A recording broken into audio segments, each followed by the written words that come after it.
கலாத்தியருக்கு நிருபம் 4ஆம் அதிகாரத்துக்கு நம்முடைய கவனத்தை கொண்டு வருவோம். Let us pay our attention towards book of Epistle to Galatians chapter 4. 4ஆம் அதிகாரம் 18ஆம் வசனம் வாசி. Chapter 4 verse 18. But it is good to be zealously affected always in a good thing, and not only when I am present with you. நல் விஷயத்தில் வைராக்கியம் பாராட்டுவது நல்லதுதான். அதை நான் உங்களிடத்தில் இருக்கும் பொழுது மாத்திரமல்ல, எப்பொழுதும் பாராட்ட வேண்டும். கர்த்தருடைய பரிசுத்த நாமத்துக்கு மகிமை உண்டாவதாக. May the God's holy name be glorified.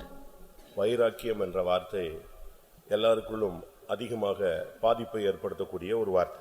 The word that zeal is the word which cause more effect in many of them. நல்ல விஷயத்துல வைராக்கியம் பாராட்டுகிறது இருக்கிறது, தீய விஷயங்களிலே வைராக்கியம் பாராட்டுவதும் இருக்கிறது. And having zeal towards good matters and having zeal towards bad matters are there. ஆவிக்குரிய வாழ்க்கையில வந்துட்ட பிறகு நமக்கும் கூட வைராக்கியங்கள் தேவைப்படுகிறது. After coming to spiritual life, and we are also in need of the zeal. ஆனால் அது நல் விஷயத்திலே வைராக்கியம் பாராட்ட வேண்டும் என்று பவுல் கலாத்தியர் சபைக்கு பேசுகிறார். To the Galatian church, and Saint Paul speaks that, and it should be according to the good matters. ஏன் அந்த குறிக்கப்பட்ட அந்த சபைக்கு அப்படி பேசுகிறார்? Why the Lord speaketh to this appointed church or particular church? இன்றைக்கு பைபிள் ஸ்டடி வைராக்கியம். Today's Bible study is zeal. இந்த மார்க்கத்தில் வருகிறதுக்கு முன்பாக உங்களுக்கு மாம்சீக வைராக்கியம் இருந்திருக்கலாம். And before coming to this religion, and you may have the carnal zeal. ஆனால் மார்க்கத்துக்குள்ள வந்துட்ட பிறகு அந்த வைராக்கியம் மாம்சீகத்துக்கு எதுவாக இருக்க கூடாது, ஆவிக்கு எதுவாக மாற வேண்டும். After coming to this religion of way, and we should not have the zeal towards carnal powers, or we must have the spiritual zeal. ஏனென்றால் மாம்சீக வைராக்கியம் பக்தி விருத்திக்கு எதுவாக உதவாது. Because this carnal zeal will not help us for the edification. இந்த மார்க்கத்தில் வந்துட்ட பிறகு கூட மாம்சீக வைராக்கியம் பாராட்டுகிற ஒரு பெரும் திரள் கூட்டம் ஜனங்களை நாம் பார்க்கலாம். And we can see the multitude of people, and they are having this carnal zeal after coming to this religion. அவர்கள் தங்களுடைய பிரதிபலனை அவர்கள் பெற்றுக்கொள்ள இயலாது. They could not attain their reward. ஏனென்றால் அது மாம்சத்தின் கிரியை. Because and they are the works of the flesh. மாம்சத்தின் கிரியை இல்லாவிட்டால் மாமிசம் தேவனுடைய ராஜ்யத்தை சுதந்தரிப்பதில்லை. These works of the flesh will not inherit the kingdom of heaven. கர்த்தருடைய பரிசுத்த நாமத்துக்கு மகிமை உண்டாவதாக. May the God's holy name be glorified. முதலாவது மாம்சத்துக்கு ஏதுவான சில அந்த வைராக்கியங்களை நாம் சிந்திப்போம். And first let us all meditate about the zeal towards this carnal. அதற்கு பின்பு பிதாவின் வைராக்கியத்தை பார்க்கலாம். Then we can see the zeal concerning father. அதுக்கு அடுத்து குமாரனுடைய வைராக்கியத்தை பார்க்கலாம். Then we can see the zeal of son.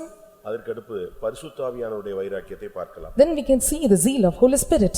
அடுத்து நமக்கு இருக்க வேண்டிய வைராக்கியத்தை நாம் பார்க்கலாம். Then we can see and what is the zeal that is to be us. அதுக்கு அடுத்து பக்தி வைராக்கியத்தை குறித்து பார்க்கலாம். Then let us look towards the zeal of God. கர்த்தருடைய பரிசுத்த நாமத்துக்கு மகிமை உண்டாவதாக. May the God's holy name be glorified.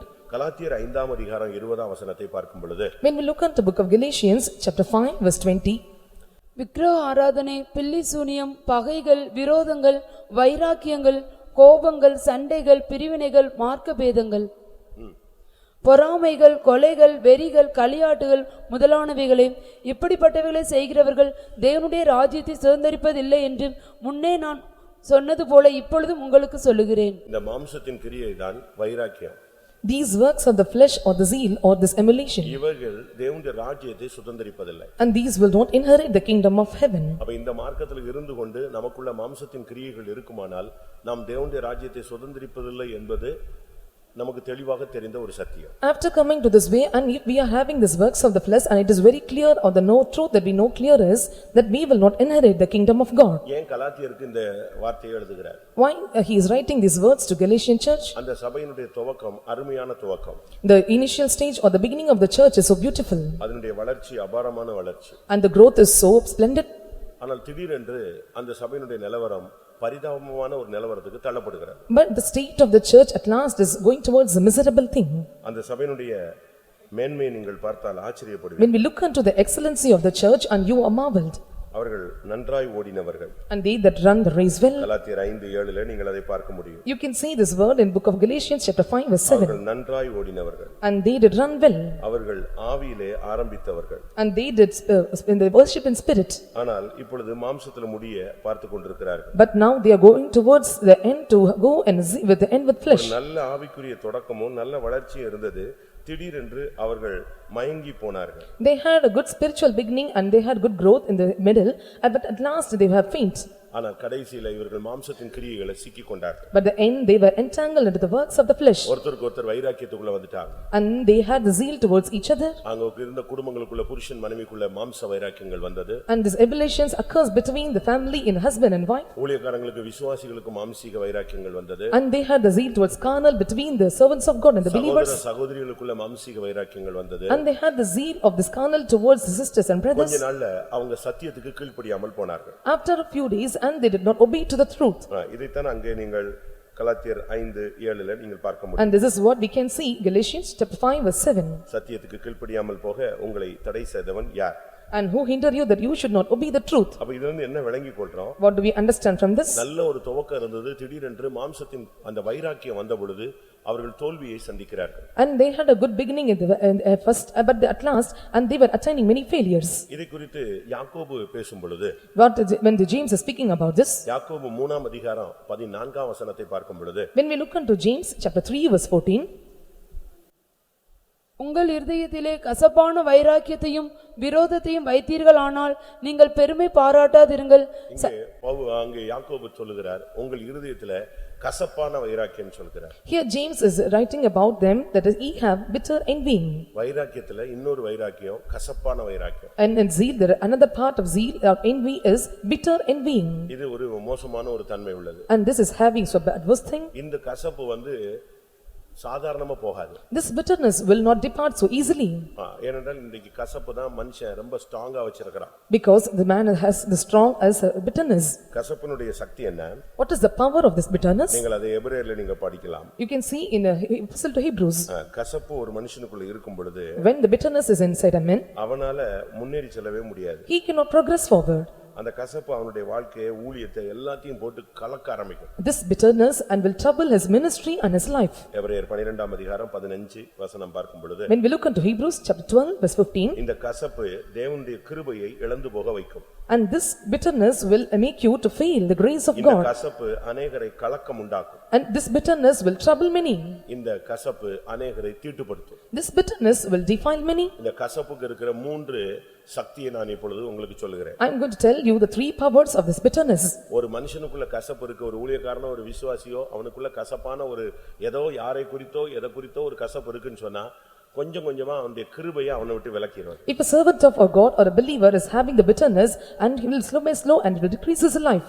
இந்த கசப்பை வச்சுக்கிட்டே அவன் இந்த விசுவாச பயணத்துல போகும் பொழுது when he journey towards the spirituality with this bitterness, அவனுக்குள்ளேயும் மற்றவங்களுக்குள்ளேயும் கலக்கம் உண்டாகிட்டே இருக்கும். and there will be trouble occurs between him and also others. ஒரு டைம் வரும் பொழுது when time comes, अनेகர் தீட்டுப்பட்டு போய் விடுவார். many will be defiled. ஏன்னா இந்த கசப்பை அவன் விதைச்சிட்டே இருப்பான். because he sow this bitterness. உங்களை பத்தி சொன்னாங்க. He told about you. நான் இப்படி கேள்விப்பட்டேன். I heard about you. நான் இப்படி பார்த்தேன். I have seen that. எனக்கு ரொம்ப துக்கமா இருந்துச்சு. I was grieved about it. உங்களை போய் இப்படி சொல்லிட்டாங்களே. and they have done this to you. இப்படி கொஞ்சம் கொஞ்சமா விதைச்சிட்டே போவான். அது மழை பெஞ்ச உடனே தானா முளைக்க ஆரம்பிச்சிட்டே. and little by little they sow you like this, but when rain comes and will start to sprout. நீங்க நம்ம தமிழ்நாட்டுல நீங்க பாத்தீங்கன்னா இந்த முள்ளு செடிகள் பார்க்கலாம். கருவேல மரங்கள். and you can see in the Tamil Nadu some briars or thorn plants. எப்படி பார்த்த இடத்துல எல்லாம் முளைச்சிருக்கு எப்படி? and wherever we can see and it was there or how it was possible to grow. எப்படி வந்தது? and how it came out. வறட்சி நேரத்துல நடந்த ஒரு சம்பவம். and this is the incident that took place in dry ground. ரொம்ப வறட்சியாக இருந்தது. and it was so dry. திருப்பி செழிப்பா இருக்குன்னு காட்டுறதுக்காக இப்படி நடந்தது. and to show that it was prosperous. and what happened? நான் கேள்விப்பட்டது காமராஜர் காலத்துல ஹெலிகாப்டர்ல இந்த முள்ளு விதைக்க ஆரம்பிச்சாங்க தமிழ்நாட்டுல. during the time of Kamaraj in Tamil Nadu, it was a helicopter and they have sown this thorn seeds. நடந்தது என்ன தெரியுமா? you know what happened? Tamil Nadu செழிப்பா இருக்குன்னு பார்க்கிறதுக்கு நேரு வந்தாரா? ஹெலிகாப்டர்ல வந்தாரு. and Nehru came through this helicopter to see the fertility of Tamil Nadu. இதெல்லாம் எப்படி இருந்துச்சு? சும்மா பச்சை பச்சை பச்சை பச்சை பச்சைன்னு இருந்துச்சு. முள்ளு செடி முளைச்சு. அப்ப தமிழ்நாடு எவ்வளவு செழிப்பா இருக்குன்னு. இன்னைக்கும் செழிப்பா தான் இருக்கு. and looking onto thorn plants and you saw that it was so green and fertile. even today it was like this. இன்னைக்கு பாருங்க எல்லா இடத்துலயும் அந்த மரங்கள் இப்ப வெட்டணும்னு கோர்ட்ல ஆர்டர் கொடுக்கறான். now from the court that they are giving the order that they have to cut down the trees. Bible சொல்லுகிறது முள் செடிகளுடைய முடிவு என்னது? சுட்டெரிக்கப்படுவதே அதனுடைய முடிவு. the Bible says the end of the thorn plants is to be burnt up. இது இனிமே விதைக்க வேண்டியது இல்ல. அது விதைச்சாச்சு. அது மண்ணுக்குள்ள கிடக்கு. மழை பெய்யும் பொழுதெல்லாம் நெஞ்சிட்டே இருக்கும். முளைச்சிட்டே இருக்கும். it is not the seeds to be sown, but when the rain comes it will start to grow. அதனால தான் நம்ம இந்த மார்க்கத்துல கசப்பை நீங்க விதைக்காதீங்க. கசப்பு இருந்தா வெளிய கொண்டு வான்னு சொல்றோம். so we are telling in this religion you should not sow this bitterness. if you have bitterness you must bring it out. ஒரு பறவையை உணவுக்கு சமைக்கிறதுக்கு முன்னாக அதை சுத்தம் பண்ணும் பொழுது அதுக்குள்ள இருந்து எதை எடுக்கறாங்க? பிச்சுன்னு ஒன்னு இருக்கும் கசப்பு. And they will, அதை எடுத்துட்டாதான் தப்பிச்சு. அது கவனம் இல்லாம வெட்டிட்டான்னு வெச்சுக்கோங்க, அது மொத்த கறியும் கசப்பாக்கிடும். and if they have gall inside it and it is so bitter, only if it is taken out and it is good, or else it makes the whole meat as bitter. எட்டின்னு ஒன்னு இருக்கு, எட்டி. And wormwood. அது நீங்க கொஞ்ச நேரம் வாயில தடவி பாருங்க, 3 நாள் ஆனாலும் அந்த கசப்பு செய்யாது. நீ அதுக்கு பிறகு எவ்வளவு இனிப்பை சாப்பிட்டாலும் திருப்பியும் நாக்குல எது வரும், கசப்பு வரும்.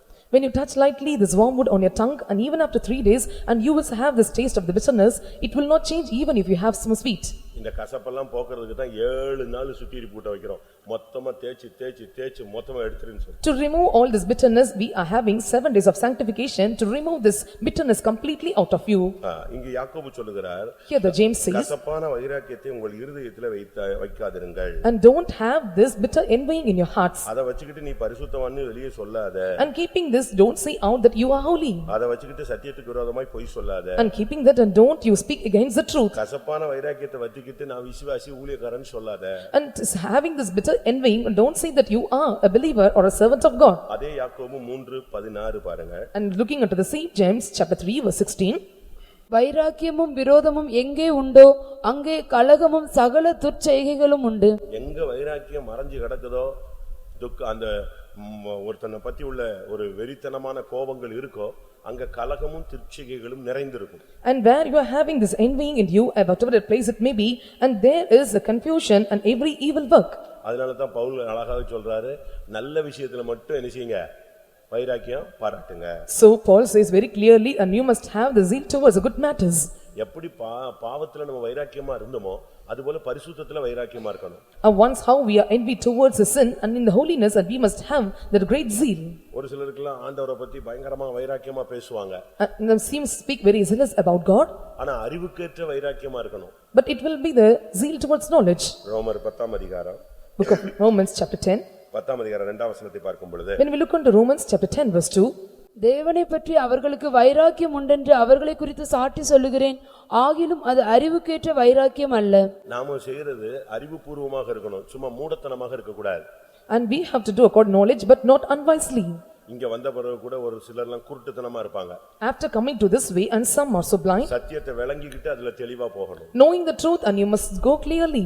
ஏன், எதற்கு, எப்படி எல்லாம் நீ தெளிவா விளங்கிட்டு தான் இந்த மார்க்கத்துல நீ அடி எடுத்து வைக்க. And you have to keep a step in this religion by asking questions of why and what is the reason and how it is. நீங்க மாம்சீக வைராக்கியத்துல இருந்த अनेक பரிசுத்தவான்கள் இன்னைக்கு நம்மட்ட இல்ல.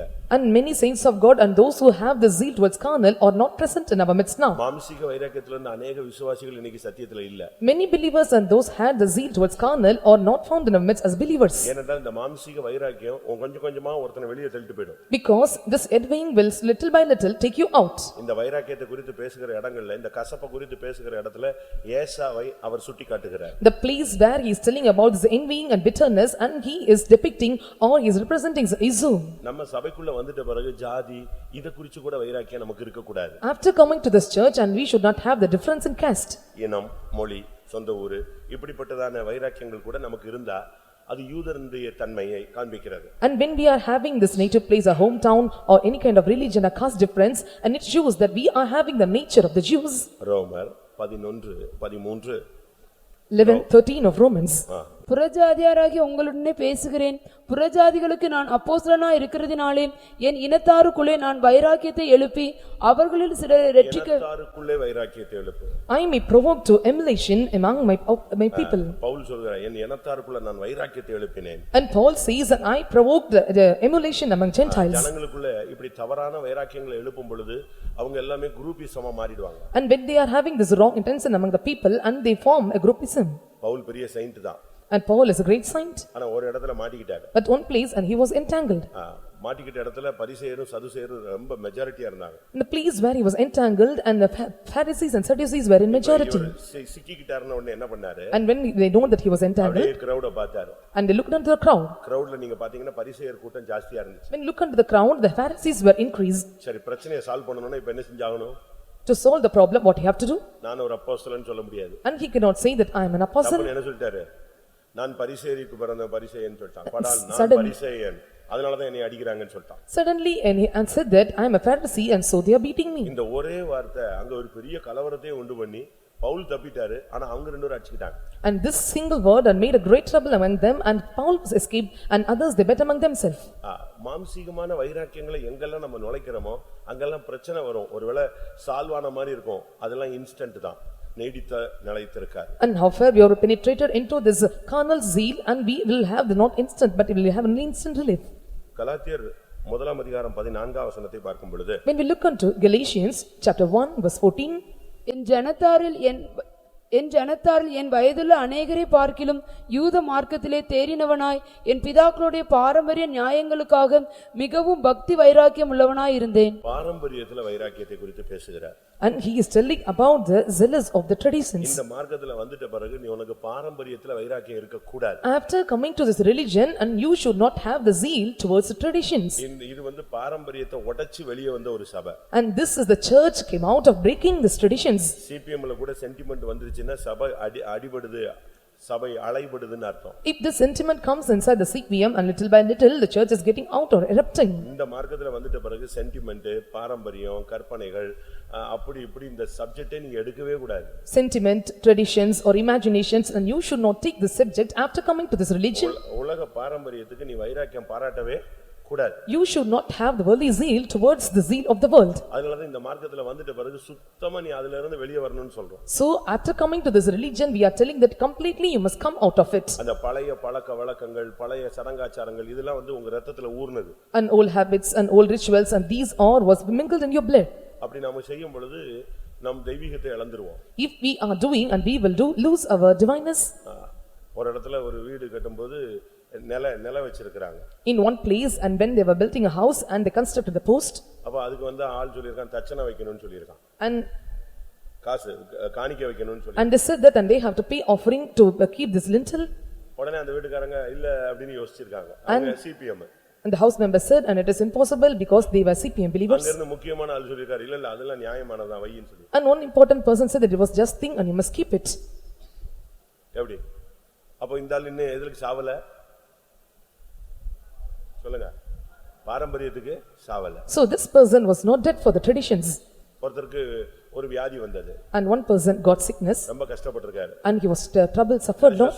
சுகம் ஆயிடுச்சு. And he got instant healing. வந்து சாட்சி சொல்லிருக்காரு. And he came and testified. நான் பயங்கரமா ஜெபிச்சேன். I prayed so terribly. யாரெல்லாமோ வந்து ஜெபிச்சாங்க, ஒண்ணும் செய்யல. கடைசில கடுகு எண்ணெய் போட்ட உடனே சுகமாயிடுச்சு. I prayed fervently, but when I applied this mustard oil, I got immediate healing. இப்ப கடவுள் யார் ஆயிட்டாரு? சொல்லுங்க. இதனால தான் இந்த சாட்சி நான் வரும்போது டைட் பண்றது காரணம், ஏய் நில்லு உட்காரு இன்னும் போதும் அப்படிங்கிறது காரணம் என்னன்னா, இவன் எங்கேயாவது கடுகு எண்ணெய் எல்லாம் கொண்டு வந்து நிப்பாட்டிடுவான், கர்த்தருக்கு ஸ்தோத்திரம், ஆஸ்பத்திரிக்கு போன சுகமாயிடுச்சுமா. அது வந்து அந்த இடத்துல யார் மகிமைப்படணும்? தெய்வம் மட்டும்தான் மகிமைப்படணும். In the place where they testify, only God must be glorified. So I am not allowing or citing you to when you are testifying. பாரம்பரியத்தை நீ உள்ள கொண்டு வரக்கூடாது. அந்த வைராக்கியத்துக்கு நீ சாகணும். You should not bring this tradition inside, and you must die for that zeal. ஏனென்றால் விருத்த சேதனம் வந்து ஒரு பாரம்பரியம். Because the circumcision is a tradition. பழைய ஏற்பாட்டுல அது ஒரு கட்டளை. In Old Testament it was a command. புதிய ஏற்பாட்டுக்குள்ள வந்த பிறகு அது என்னது? பாரம்பரியம். But after coming to New Testament it is a tradition. அப்ப ரட்சிக்கப்பட்ட புதுசா ரட்சிக்கப்பட்ட புறஜாதியாரும் விருத்த சேதனம் பண்ணாதான் கரெக்ட் அப்படிங்கிற ஒரு சப்ஜெக்ட் வந்தது. And they that are saved as a new, that are Gentiles, they said that circumcision is a subject, it must come inside. அதுதான் அப்போதைக்கு புதிய ஏற்பாட்டு சபையில ஒரு பெரிய குழப்பம். And that was the great confusion in the New Testament church in those days. அப்பதான் யாக்கோபு வந்து ஒரு final. And James gave the finalist. இயேசுவின் இரத்தத்தினால ரட்சிக்கப்பட்டவனுக்கு எது தேவை கிடையாது? எது கிடையாது? விருத்த சேதனம் வேண்டாம். He that is saved by the blood of Jesus, there is no need of circumcision. அதனால சில சபைகளுக்கு சில பாரம்பரியம் இருக்கும். சில சபைகளுக்கு சில பாரம்பரியம் இருக்கும். So some churches are having some traditions. சில ஜாதிகளுக்கு சில பாரம்பரியம் And some castes are having some சில traditions. ஊர்களுக்கு சில பழக்கவழக்கங்கள் பாரம்பரியங்கள் And some places, and they are having some habits and traditions. சாவுல அந்த பாரம்பரியத்தை பின்பற்றுவார்கள். And they will follow these traditions in the time of death. இல்லாட்ட மேரேஜ்ல இந்த பாரம்பரியத்தை பின்பற்றுவாங்க. Or during the time of marriage, they will follow these traditions. குழந்தை பிறந்த உடனே இந்த பாரம்பரியத்தை When பின்பற்றுவாங்க. the child is born, and they will follow this tradition. இதுக்குள்ள வந்துட்ட பிறகு But after coming, பாரம்பரியத்துல இருக்கிற வைராக்கியம் சாகும். but after coming to the religion, and we having the zeal towards the tradition must be dead. அப்போஸ்தலர் 21:20 பார்க்கும் பொழுது, When we look into Acts of the Apostle chapter 21 verse 20,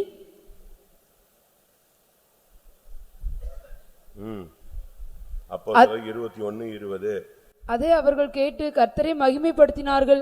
பின்பு அவர்கள் அவனை நோக்கி, சகோதரனே, யூதர்களுக்குள் அநேகமாயிரம் பேர் விசுவாசிகளாய் இருக்கிறதை பார்க்கிறீரே, அவர்கள் எல்லாரும் நியாயப்பிரமாணத்துக்காக வைராக்கியம் உள்ளவர்களாய் இருக்கிறார்கள். இதே பிரச்சனை தான், நியாயப்பிரமாணத்துக்காக வைராக்கியம்.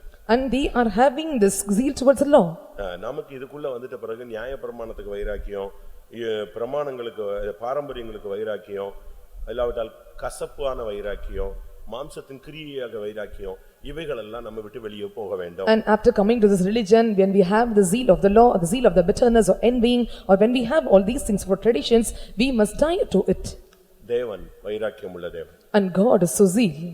சாதாரண வைராக்கியம் அல்ல. And he is not with grace or little zealous. தேவன் எப்படிப்பட்ட வைராக்கியம் தெரியுமா?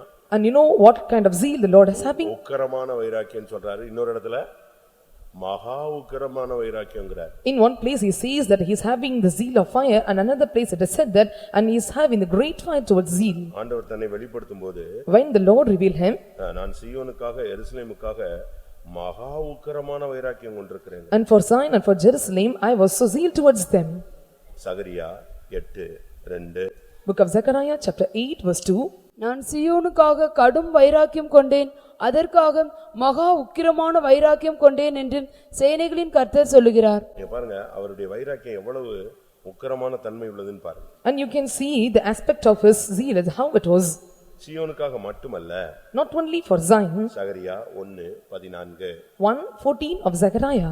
அப்பொழுது என்னோடே பேசின தூதன் என்னை நோக்கி, சேனைகளின் கர்த்தர் உரைக்கிறது என்னவென்றால், நான் எருசலேமுக்காகவும் சீயோனுக்காகவும் மகா வைராக்கியம் கொண்டிருக்கிறேன். அப்போ சீயோனுக்காக மகா உக்கிரமான வைராக்கியம். And for Zion he is having the great fury. ஆனா அதே நேரத்தில் எருசலேமுக்காகவும் அவர் மகா வைராக்கியம் கொண்டிருக்கிறார். And for Jerusalem and he was having this great zeal. அப்ப ஆண்டவருடைய வைராக்கியம் ஒருவனை சீயோனா, ஒரு ஊழியக்காரனை சீயோனாய் மாற்றுவதும், ஒரு விசுவாசியை எருசலேமாய் மாற்றுவதற்கு அவர் பயங்கர வைராக்கியமான தேவன். And to change a believer as in Jerusalem and to change a servant of God as Zion, and he is having a great zeal. ஏன்னா அவனை அதுக்கு தான் அழைச்சிருக்கிறார். And because only for this he appointed him. அவனை அந்த இலக்குல கொண்டு போய் சேர்க்கணும். And he want to take them to that particular mark. விசுவாசி அப்படினா அவனுடைய கோல் வந்து எருசலேம். If he is a believer and his goal is Jerusalem. ஒரு ஊழியக்காரன் அவன் யாரா இருந்தாலும் எந்த வயசோ தகுதியோ இல்லையோ அவனுடைய கோல் வந்து சீயோன். If he is a servant of God, there is no difference in their age and their limit or their mark or goal is the sign. அவன் அந்த இடத்துல கொண்டு போய் நிப்பாட்டணும். And he have to make him reach that place. அது வரைக்கும் அவனோடு அவர் இடைப்பட்டு கொண்டே தான் இருப்பார். Till then and he will intervene or deal with him. அவன் சரீரத்தோடு இடைப்படுவார். And he will deal with his body. அப்பதான் வியாதிகள், போராட்டங்கள், பாதிப்புகள், வேதனைகள் அவன் அனுபவித்து அவன் சிட்சிக்கப்பட்டு அவன் உடைந்து நொறுங்கி சரிப்படுகிறான். Only at the time of the problems and persecutions and when he has sicknesses, he will be broken and he will be cured and will come, I will chastise and be correct. அவன் ஆத்துமாவோடு இடைப்படுவார். And he will deal with his soul. அப்பொழுதுதான் இருதயம் குத்தப்பட்டு நொறுக்கப்பட்டு தன்னை ஒப்பு கொடுத்து பிரதிஷ்டை பண்ணி சரிப்படுத்துவான். Only then his heart is pierced and he will set right himself, he will consecrate himself and he will become right. அவனுடைய ஆவியை போட்டு இடைப்படுவார். And he will deal with the spirit. அவன் தன்னை காத்துக்கொள்றதுக்காக தன்னையே அர்ப்பணிப்பான், பலியாக ஒப்பு கொடுப்பான். And he will lay him as a sacrifice and he will submit himself to God. அப்ப தேவனுக்கு தன்னுடைய ஜனங்கள் சீயோனா எருசலேமே மாறணும்ங்கிறதுல பயங்கர வைராக்கியம். And God is having great zeal that people must be changed into Zion and New Jerusalem. சில பிள்ளைகளை குறித்து சில பேரண்ட்ஸ்க்கு சில வைராக்கியம் இருக்கும். And some parents are having zeal towards their children. ஆனா அந்த பிள்ளைங்களுக்கு அந்த வைராக்கியம் இல்லன்னா அது செயல்படாது. If their children are not having this envy, it will not work. ஒரு சில பிள்ளைகளை பெற்றோர்கள் ஊழியத்துக்குன்னே பிரதிஷ்டை பண்ணி கொண்டு வராங்க.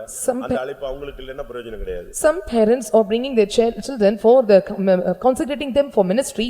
If they don't have the desire and it will not prosper. சில பிள்ளைகளை ஐஏஎஸ் மாத்தணும்னு பேரண்ட்ஸ் சின்ன வயசுலயே ரொம்ப கற்பனை கனவு என்னெல்லாமோ வச்சிருப்பாங்க. இது 10th தாண்டாது. And some parents and they will imagine about their children and they have to become an IAS. They dream and they imagine. ஏன்னா அதுக்கு அந்த தரிசனம் கிடையாது. But he do not have that vision. ஆனா ஒரு சில பிள்ளைகளுக்கும் ஒரு சில பேரண்ட்ஸ்க்கும் ஒரே தரிசனம். But some parents and children have the same or one vision. அது அந்த குடும்பம் தான் அந்த இலக்கை தொடுகிறது. That family is touching the goal or mark. எசேக்கியேல் 39:26ல பார்க்கும் பொழுது, When we look into Ezekiel chapter 39 verse 26, அங்கே தேவன் இன்னொரு காரியத்துக்காக பிதாவின் வைராக்கியத்தை தான் நான் இப்ப உங்களுக்கு சொல்றேன். now I am telling you the zeal of father. ஒன்று பிதாவின் வைராக்கியம் சீயோனுக்காக எருசலேமுக்காக. One, the father's zeal towards Jerusalem and for Zion. இரண்டாவது எசேக்கியேல் 39:26. 39:26 of Ezekiel. அவர்கள் தங்கள் அவமானத்தையும் பயப்படுத்துவார் இல்லாமல் தாங்கள் சுகமாய் தங்கள் தேசத்தில் குடியிருக்கும்போது எனக்கு விரோதமாய் தாங்கள் செய்த எல்லா துரோகத்தையும் சுமந்து தீர்த்த பின்பு நான் யாக்கோபின் சிறையிருப்பை திருப்பி இஸ்ரவேல் வம்சம் அனைத்துக்கும் இறங்கி என் பரிசுத்த நாமத்துக்காக வைராக்கியமாய் இருப்பேன். ஆண்டவர் தன்னுடைய நாமம் தன்னுடைய பெயரை விட்டு கொடுக்க மாட்டாரு. And the Lord will not give up his name, the holy name. என் மகிமையை நான் வேறொருவருக்கும் கொடேன். I will not give my glory to anyone. ஆண்டவர் தன்னுடைய மகிமைக்காக தன்னுடைய நாம மகிமைக்காக வைராக்கியமாய் கிரியை செய்கிறார். For the name of the glory of his name, and he worked very zeal. தன்னுடைய நாமம் தூஷிக்கப்படுதுன்னா அவர் விட்டு கொடுக்கவே மாட்டார். And if his name to be blasphemed, he never give up. அதனால தான் தேவனுடைய நாமத்தை வீணில வழங்க கூடாதுன்னு சொல்றார். So it was said that, and you should not tell the name of God in vain. Jehovah என்ற வார்த்தையை அவசியம் இல்லாம ஒரு இஸ்ரவேலன் ஒரு யூதன் யூஸ் பண்ண மாட்டான். And Jehovah, and without any urgency, and the Israel or a Jew will not use it. ஏன்னா அந்த நாமங்கிறது தான் ரொம்ப பயப்படத்தக்க நாமம். Because the name is so terrified or so terrible a name. நம்ம இப்ப விளையாட்டு கூட ஒருத்தனை தள்ளி விட்டா கூட எப்படி தள்ளி விடுறோம் சொல்லுங்க. ஜோக்குக்கு ஒருத்தனை தள்ளி விட்டா கூட எப்படி தள்ளி விடுவோம்? இயேசுவின் நாமத்துல போன்னு சொல்லுவோம். Even for joke, and we are saying in the name of Jesus go. எதுக்குமே நம்ம ரொம்ப சிம்பிளா யூஸ் பண்றது இயேசுவின் நாமம். Very simply we are using the term called in the name of Jesus. ஆனா இந்த இயேசுவின் நாமத்துக்கு பாதாளமே நடுங்கிட்டு இருக்கு. But for the name of Jesus, even the hell is shaking. இந்த நாமம்ங்கிறது தான் ரொம்ப சக்தி உள்ளது. The name is having the great power. ஆண்டவருடைய நாமத்தை நம்ம உச்சரிக்கும் பொழுது ரொம்ப கவனமா உச்சரிக்கணும். When we pronounce the name of the Lord, and we must pronounce very carefully. ஆண்டவர் சொல்கிறார் என்னுடைய நாமத்துக்காக நான் வைராக்கியமா இருப்பேன். The Lord says, I am very zeal towards my name. என்னுடைய ஜனத்துக்காக நான் வைராக்கியமா இருப்பேன். I am very zealous towards my people. அப்ப ஆண்டவருடைய வைராக்கியம் இவ்வளவு இருக்கும் பொழுது நாம் நம்முடைய பேரை காப்பாத்துறதுக்கு தேவனுடைய நாமத்துக்கு தூஷணம் வராமல் நாம பாதுகாக்கிறதுக்கு நாம எவ்வளவு வைராக்கியமா இருக்கணும். When the Lord is having great zeal towards his name, and how far we have to protect his name or have this great zeal to protect his name. உங்கள் நிமித்தம் அவருடைய நாமம் தூஷிக்கப்படுகிறதே. And because of you his name is blasphemed. அப்படி ஒரு பேர் நம்ம எடுத்து வச்சிர கூடாது. And we should not have this name. யோவேல் 2ஆம் அதிகாரம் 18ஆம் வசனத்தை பார்க்கும் பொழுது, When we look into Joel chapter 2 verse 18, அப்பொழுது கர்த்தர் தமது தேசத்துக்காக வைராக்கியம் கொண்டு தமது ஜனத்தை கடாட்சிப்பார். தேசத்துக்காக இது சபையை காண்பிக்கிறது. and this shows the land, this shows the church. சபைக்காக அவர் வைராக்கியம் உள்ள தேவன். And he is zealous for his church. நீங்க பல சபைகள் இருக்கிறது. Today there are many churches. ஆண்டவர் தன்னுடைய சரீரமாகிய சபைக்காக சுய இரத்தத்தினால் சம்பாதிக்கப்பட்ட சபைக்காக மிகவும் வைராக்கியமா இருக்கிறார். But for his own church which is purchased of his own blood, and he is having great zeal. ராஜகுமாரத்திகள் உண்டு. And there are some daughters. கன்னிகைகள் உண்டு. And there are virgins. இன்னும் எத்தனையோ பேர் இருக்காங்க. And there are many. ஆனா என் புறாவோ என் உத்தமியோ ஒருத்தியே. But my dove, my undefiled is but one. அந்த ஒரு ஆளுக்காக தான் அவர் கிரியை செஞ்சிட்டு இருக்கிறார். For that one he is working. 1000 பேர் வரலாம். And thousands may come. ஒரே ஒரு பெண்ணு தான் யாரா மாற முடியும்? ராஜஸ்திரியாக மாற முடியும். But only one can be turned into the princess. அப்ப இதிலிருந்து என்ன விளங்குகிறோம்? What do we understand from this? இன்னொரு இடத்துல நாம் பார்க்கும் பொழுது, And when we see in another place, ஏசாயா 9ஆம் அதிகாரம் 7ஆம் வசனம். book of Isaiah chapter 9 verse 7. ஏசாயா 9:7. சேனைகளின் கர்த்தருடைய வைராக்கியம் இதை செய்யும். சேனைகளுடைய கர்த்தருடைய வைராக்கியம் என்ன செய்யும்? தேசத்துக்காக தேவன் தன்னுடைய வைராக்கியத்தை காண்பிப்பார். The zeal of the Lord of hosts will perform this for the sake of the land. He will perform this. சபைக்காக தேவன் வைராக்கியம் உள்ள தேவன். And the Lord is having great zeal for the sake of the church. அதனால தான் பாதாளத்தின் வாசல்கள் சபை என்ன செய்யறது இல்ல மேற்கொள்ளுவதில்லைன்னு சபை ஸ்தாபிக்கப்படுறதுக்கு முன்னாலேயே அவர் ஒரு ப்ராமிஸ் பண்ணிட்டார். Before the church was established, and he made a promise, and the gates of the hell will not prevail over thee. சபை தான் அவருடைய மைண்ட்ல இருக்கிற ஒரு master plan. And the church is the master plan which is within his mind. அந்த சபைக்காக தான் அவர் தன்னையே ஒப்பு கொடுத்தார். Only for this church, and he submitted or surrendered himself. அந்த சபைக்காக அந்த சபையை கரைதிரை இல்லாத சபையா மாத்துறதுக்கு தான் சிலுவையில ஜீவனை கொடுத்தார். And to make the church without spot and wrinkle, and he gave his life on the cross. அப்ப இதிலிருந்து என்ன விளங்கிக் கொள்றோம்? What do we understand from this? பிதாவின் வைராக்கியம் என்னத்தை காண்பிக்கிறது? And what the zealous of the Father shows? ஒன்னு சபைக்கான வைராக்கியம். One, the zeal towards church. இரண்டாவது தன்னுடைய நாமத்துக்காக வைராக்கியம். For the name of the for his name. மூணாவது சீயோனுக்காக வைராக்கியம். And zealous for the Zion. நாலாவது எருசலேமுக்காக அவருக்கு வைராக்கியம். And zealous towards Jerusalem. அடுத்து குமாரனுடைய வைராக்கியம். And next, zeal of son. யோவான் 2ஆம் அதிகாரம் 17ஆம் வசனம். Book of John chapter 2 verse 17. அப்பொழுது உம்முடைய வீட்டை குறித்து உண்டான பக்தி வைராக்கியம் என்னை பட்சித்தது என்று எழுதியிருக்கதை அவருடைய சீஷர்கள் நினைவு கூர்ந்தார்கள். தேவ ஆலயம் ஒரு தனி மனிதனுடைய ஜீவியம் அவனுடைய சரீரம் அவன் பக்தி ஆலயமாக இருக்கணுங்கிறதுல கல்லர் கோகையாக மாற்றக்கூடாது என்கிறதுல பக்தி வைராக்கியமாய் தெய்வம் இருந்தார். And personal life, and he should not make us it was a place, and he have to change as a zeal or having the zeal of God. 1 கொரிந்தியர் 3ஆம் அதிகாரத்திலே சொல்லப்பட்டது போல நீங்கள் தான் தேவனுடைய ஆலயம். And it is said in 1 Corinthians chapter 3, you are the temple of God. நாம எல்லாரும் நடமாடும் ஆலயம். And we are the walking temple. அப்படிதானே? நம்ம எல்லாரும் யாரு? நடமாடும் ஆலயங்கள். And we are all the walking temple. ஆனா இந்த ஆலயம் வந்து தியேட்டர்ல போய் உட்காரலாமா? ஆலயம் போய் தியேட்டர்ல உட்காரலாமா? Can this temple go and sit in the theater? ஆலயம் போய் விபச்சாரம் செய்யலாமா? Can a church go and commit adultery? நீங்களே தேவனுடைய ஆலயம். Ye are the temple of God. தேவனுடைய ஆலயம் பரிசுத்தமா இருக்கிறது. And the temple of God is so holy. ஒருவன் அதை கெடுத்தால் தேவன் அவனை கெடுப்பார். And if he destroy, and the Lord will destroy it. அதனால இது ஆலயம் கிடையாது. இது வந்து சும்மா சர்ச், ஒரு building. This is not the temple, and this is just a building. இது நம்ம சபை கூடுகிற ஒரு ஆராதிக்கிற ஒரு இடம். And this is the place where the church members are gathered to worship him. ஆனா நம்ம ஒவ்வொருவரும் தான் தேவனுடைய ஆலயம். We all alone or individuals are the temple of God. இந்த ஆலயத்துக்குள்ள இப்ப நம்ம பாருங்க, மரியாதையா செருப்பெல்லாம் வெளிய கழட்டிட்டு வரோம். Inside this temple, when you are coming inside, you are putting away the slippers out. அப்படிதானே? உண்மைதானே? இன்னும் மற்ற சபைகள் எல்லாம் நீங்க மற்ற டெம்பிள்ல எல்லாம் நீங்க போனீங்கன்னா, குருவாயூர்ல எல்லாம் போனீங்கன்னா சட்டையெல்லாம் நீஞ்சிரணும். ஆண்களா இருந்தா சட்டையை கழட்டிட்டு தான் உள்ளே போகணும். If they are male and Guruvayur, you have to remove the shirts. சொல்லுங்க, குருவாயூர்ல சட்டையெல்லாம் கழட்டிட்டு தான் உள்ள போகணும். At Guruvayur, and they will remove the shirts and enter inside. ஒரு கோயில்ல நீங்க போனீங்கன்னா உள்ள போன உடனே என்ன செய்யணும்? தலைக்கு ஆனா பொண்ண தலைக்கு துணியை கட்டணும், காலை கழுவணும். நீ காலை கழுவ மாட்டேன்னு சொல்லிட்டு ஒரு 15 அடிக்கு தண்ணியை விட்டுருவான். நீ எப்படிதான் போய் ஆகணும்? அதுக்குள்ள இறங்கி நடந்து கால் கழுவிட்டு தான் உள்ள போக முடியும். Male or female and 15 feet they have water, and they have to wash their hands and legs, and they have to cover their heads, and they must enter inside. இப்படி இருக்கு. ஒவ்வொருத்தரும் அந்த குறிக்கப்பட்ட இடத்துக்கு அவ்வளவு மதிப்பு கொடுக்கறாங்க. ஆனா ஆண்டவர் சொல்றாரு, நீதான் என்னுடைய ஆலயம். For the appointed place, and they are giving due respect and honor, but the Lord says, you are my temple. இந்த தேவாலயத்தை நீ பாதுகாக்கணும். And you have to preserve this temple. அந்த விஷயத்துல தான் கர்த்தர் சொன்னாரு, என்னுடைய வீடை நீங்க எப்படி மாத்துறீங்க?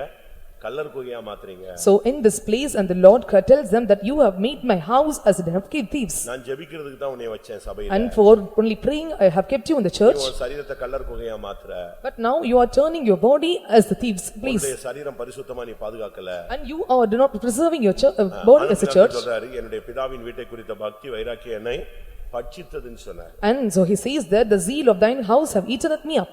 தீத்து 2ஆம் அதிகாரம் 14ஆம் வசனத்தை பார்க்கும் பொழுது, When we look into Titus chapter 2 verse 14, நற்கிரியைகளை செய்ய வேண்டும் என்று அதுல வைராக்கியம் உள்ளவராய் அவர் காத்திருக்கிறார். and he kept himself by doing good works to have zeal. ஒன்று, இந்த சரீரம் தேவாலயமாக இருக்கணும். And one is our body must be the temple of God. இந்த சரீரத்தின் செய்கைகள் நற்கிரியைகளாக இருக்கணும். And next the works of the body must be of good works. இதுதான் கிறிஸ்துவினுடைய இல்லாவிட்டால் குமாரனுடைய வைராக்கியம். And this is the zeal of Christ our son. இந்த ரெண்டு காரியத்துல தான் அவர் வைராக்கியமா இருக்கிறார். And he was with great zeal in two matters. ஒன்னு, உன் சரீரம் பரிசுத்தமா பாதுகாக்கணும். One is your body must be preserved holy. Why? இந்த சரீரத்துக்கு என்ன உண்டு? ஒரு மீட்பு உண்டு. Because his body is having redemption. அதனால தான் சரீரம் மீட்பாகிய புத்திர சுவிகாரம் வர நமக்குள்ளே காத்திருந்து தவிக்கிறோம். So we are waiting for groaning for the redemption of the body. இந்த சரீரத்துல தான் தேவசித்தம் செய்ய முடியும். So we have to do the will of God in this body. இந்த சரீரம் தான் மறுரூபம் அடையணும். And this body must attain transformation. அப்ப இந்த சரீரத்தை நீங்க பரிசுத்தமா பாதுகாக்கணும். You have to preserve this body as holy. இந்த சரீரத்தை நீ பரிசுத்தமா பாதுகாக்கணும். இந்த சரீரத்துல நற்கிரியை நீ செய்யணும். You have to preserve this body with holiness, and you have to do good works in this body. அதனால தான் நான் பரிசுத்தராய் இருக்கிறது போல நீங்களும் பரிசுத்தராய் இருங்கள். உங்கள் நடக்கைகள் எல்லாவற்றிலேயும் பரிசுத்தராய் இருங்கள். As I am holy, and ye be holy in all your conversation. இது குமாரனுடைய வைராக்கியம். And this is the zeal of son. அடுத்ததாக பரிசுத்த ஆவியின் வைராக்கியம். And nextly, zeal of Holy Spirit. யாக்கோபு 4ஆம் அதிகாரம் 5ஆம் வசனம். James chapter 4 verse 5. விபச்சாரரே விபச்சாரிகளே, உலக சிநேகம் தேவனுக்கு விரோதமான பகை என்று அறியீர்களா? ஆகையால் உலகத்துக்கு சிநேகிதனாயிருக்க விரும்புகிறவன் தேவனுக்கு பகைஞனாயிருக்கிறான். தப்பா நான் சொல்லிட்டேன்னு நினைக்கிறேன். அடுத்த வசனம். நம்மில் வாசமாயிருக்கிற ஆவியானவர் நம்மிடத்தில் வைராக்கிய வாஞ்சியாய் இருக்கிறார். நான் 4:5 தானே சொன்னேன்? தப்பா சொல்லிட்டேனா? 4:5 தானே சொன்னேன். யாக்கோபு 4:5 தானே? கரெக்ட் தான். நீங்க தான் 4க்கு போயிட்டீங்க. 4:5. நம்மில் வாசமாயிருக்கிற ஆவியானவர் நம்மிடத்தில் வைராக்கிய வாஞ்சியாய் இருக்கிறார் என்றும். பரிசுத்த ஆவியானவர் நமக்குள்ளே நம்மிடத்துல எப்படி இருக்காரு? வைராக்கியம் மட்டும் இல்ல, அவருக்கு ஒரு ஆசை இருக்கு. என்னது? வைராக்கிய வாஞ்சை. The spirit that dwelleth is not only having the envy and he is having the desire or lusteth to envy. அதனால என்ன பண்றாரு? What he is saying, do, அதிகமான கிருபை அளிக்கிறார். and he giveth more grace. உலகத்தை வெறுக்க, He to hate the world, உலகத்தை எதிர்க்க, to oppose the world, உலக ஸ்நேகத்தை விட்டு வெளியே வர. to come out from the friendship of the world. ஆறாம் வசனம் சொல்லுகிறது அவர் அதிக கிருபை அளிக்கிறாரே. The verse 6 says, but he giveth more grace. அப்படி ஆயினும் அபிஷேகம் பெற்ற ஒருத்தனை கொண்டு போய் நிறுத்துறதுல அவர் விட மாட்டாருங்க. To the anointed one and to reach him to that place, and he never leave him. அவனை தூங்க விட மாட்டாரு. He never allow him to sleep. அவனை அடிப்பாரு. He will beat him. அவனை சிட்சிப்பாரு. He will chastise him. அவனை கண்டிப்பாரு. He will rebuke him பாவத்தை குறித்து, about sin, உலகத்தை குறித்து, about the world, நீதியை குறித்து, about righteousness, நியாயத்தை குறித்து, about judgment, அவனை என்ன செய்வாரு? கண்டித்து உணர்த்துவார். and he will reprove and make them to realize. அதனால தான் ஒருத்தன் சொன்னா நான் முன்னால போனாலும் என்னை பிடிக்கிறாரு, பின்னால போனாலும் பிடிக்கிறாரு, நான் படுத்தாலும் விட மாட்டேங்கிறாரு, உட்கார்ந்தாலும் விட மாட்டேங்கிறாரு, நான் பாதாளத்துக்கே போயிட்டேயா, அங்கேயும் என்ன செய்யுது அவருடைய கை என்னைய இருக்க பிடிக்கிறதுன்னு சொன்னா. If you go before, if you come back and he was sustaining me, even if I was lay down and he was laid me, even I go to the hell and put my bed and still his hands is sustaining me. அபிஷேகம் பெற்று ஒருத்தன் தப்பி போன்னு பின்மாற்றி போறான்னா அவனை விட மாட்டார் ஆவியானவர். If a man received anointing and if he want to escape and he never allow him to be rescued, அவரை கொல்ற வரைக்கும் விட மாட்டார். till he kills him, never allow him. சரிதான் நான் சொல்றது? மோசேயை கூப்பிட்டு பார்த்தாருங்க, வரமாட்டேன்ட்டான். கடைசியில இழுத்துக்கிட்டு வராரு, திருப்பியும் புலம்பிக்கிட்டே வந்தான். வழியில அவனை என்ன செஞ்சாராம்? என் சித்தத்துக்கு நீ உன்னால வர முடியலன்னா உன்னை என்ன செஞ்சிடறேன் நானு? கொன்னுறேன்ட்டாரு. And the Lord called Moses and in between in his way and he murmured and came on the path and the Lord said, and if you don't come according to my will, I will kill you. வேற யாராவது வச்சுக்கங்க. You can keep someone. நான் ஒன்னும் சரியான ஆள் I கிடையாது. was not a right person. நான் சொன்னாலும் பார்வன் கேட்க மாட்டாங்க. If I say the Pharaoh will not obey. இப்படி எல்லாம் கதை சொல்லிக்கிட்டே வந்தான். And he built up many stories like this. ஆனா மறுபடியும் மனைவி பிள்ளைகள் எல்லாம் கூப்பிட்டு வந்துட்டாங்க. But again and he called the children and came after him. ஆனாலும் டபுள் மைண்ட்ல தான் வந்துகிட்டே இருக்கான். But he was traveling with double mind. என்னதுக்கு போனோம்? And how to go there? நிம்மதியா ரெண்டு பிள்ளைகளோட நல்லா இருந்தேன், என்னைய பிடிச்சி இப்போ எங்க கொண்டு வராரு? பிரச்சனைக்குள்ள கொண்டு வராரு. I was in peace and rest with my children and my family, but now he is putting me in a problem. இருதயத்தின் நிலவரத்தை பார்த்துட்டு பைபிள் சொல்லுகிறது அவர் அவனை வழியிலே கொல்ல பார்த்தார். Looking unto his state of the heart and he had a way to kill him in the way. என் சித்தத்துக்கு நீ வரலன்னா நீ என்ன செய்ய கூடாது? இருக்க கூடாது. If you not come to my will and you should not stay anymore. அவர் கொல்ல போறாருங்கிறது யாருக்கு தெரிஞ்சிருச்சு? மோசேக்கு தெரியல, யாருக்கு தெரிஞ்சது? சிப்போராளுக்கு தெரிஞ்சது, மனைவிக்கு. And Zipporah his wife came to know that and he is going to be killed by the Lord. நம்ம புருஷனை காலி பண்ணிடுவாரு. And he will destroy my husband. ஓட்ட முடிஞ்சிரும் போல் இருக்குன்னு. I think his race may end. குமாரனுக்கு விருத்த சேதனம் பண்ணா. So immediately he circumcised his son. அப்பதான் ஆண்டவர் சரி பொளச்சிட்டு போனார். So and he prospered unto the Lord. தேவ சித்தம் செய்யும்படியாக உனக்கு அபிஷேகத்தை கர்த்தர் கொடுத்திருக்கும்போது இந்த அபிஷேகத்தை நீ சரியான விதத்துல யூஸ் பண்ணாம தாறுமாறா போக கூடாது. If the Lord have given you to do the will of God, if he anointed you, and you should not go travesty on your way. ஆவியானவர் உனக்குள் வைராக்கிய வாஞ்சையா இருப்பார். And the Spirit of God will be with a great zeal or luster to envy. ஒரு பிரசங்கம், ஒரு தூது, ஒரு வார்த்தை, ஒரு வசனம், ஒரு அபிஷேகம், ஒரு சிட்சை, ஒரு கடிந்து கொள்ளுதல், ஒரு இருதய குத்து, ஏதாவது ஒன்னு நெஞ்சிக்கிட்டே இருக்கும். பஞ்ச் பண்ணிக்கிட்டே இருப்பார் உன்னை. A sermon or a preaching or the word of God or any such words of a chastisement or rebuking or reproof or all such things, I mean one will be in your mean, so praise you. அபிஷேகம் பெற்றவன் சொன்னா மாட்டிக்கொண்டவன் அர்த்தம். If he is anointed and he is entangled. சிக்கிட்டான். அதுக்கு பிறகு அவனை போட்டு அவர் உருட்டிக்கிட்டே தான் இருப்பார். உருவாக்குற வரைக்கும் விட மாட்டார். And he was caught in him until he was formed and he never leave him. ஒரு சின்ன தப்பு பண்ணிட்டேன்னா பட பட பட பட பட பட பட பட படங்க. If you commit a small mistake and you will have the shaking in your heart. அதாவது சரியான அபிஷேகத்துக்கு சொல்றேன். I am telling about don't have the right anointing. எல்லாரும் சிலர்லாம் தப்பு பண்ணிட்டு ரொம்ப போல்டா போயிட்டு இருக்காங்க. And all are committing mistakes and moving so boldly. அவர்களெல்லாம் மனசாட்சியில சூடுண்ட பொய்யர். And they are so hard in their conscience, right? ஆனா ஒரு சிலர் சொல்றாங்க சின்ன தப்புனா போதும் பட்டு பட்டு பட்டு பட்டு பட்டுங்க உடனே சோத்திரன்னு ஒரு வாரத்துல உட்கார்ந்துருவாங்க. But see, once some are there and if they commit a very small mistake or small blunder and they will sit at corner and will cry. அதான் correct. And that is correct. உணர்வில்லாத இருதயம் இருந்துச்சுன்னா இருளடைஞ்சு போய்டுவீங்க. If they have this unrealized heart and you will be darkened. உனக்கு உணர்வு இருக்குன்னு சொன்னா ஆவியானவர் உனக்குள்ள வைராக்கிய வாஞ்சையாய் கிரியை செய்கிறார். If you are having feelings and with great zeal and the Spirit of God or the Holy Spirit is worketh in you. ஆண்டவர் வைராக்கியம் என்னும் சால்வையை போர்த்துக்கிட்டு. And the Lord is putting upon you the mantle of zeal. ஆண்டவருடைய மேல் வஸ்திரத்தினுடைய பேர் என்ன? வைராக்கியம் என்னும் சால்வை. And what is the cover of the Lord? It is the mantle of zeal. 59 ஏசாயா 59:17. 59 of Isaiah chapter verse 19, 17. அவர் நீதியை மார்க்கவசமாக அணிந்து இரட்சிப்பெனும் சீராவை தமது சிரசில் தரித்து நீதி சரிக்கட்டுதல் என்னும் வஸ்திரங்களை உடுப்பாக உடுத்து வைராக்கியத்தை சால்வையாக போர்த்து கொண்டார். அவர் கையில இருக்கிற அவர் மேல இருக்கிற சால்வைக்கு பேர் என்னது சொல்லுங்க? சால்வைக்கு பேர் என்னது?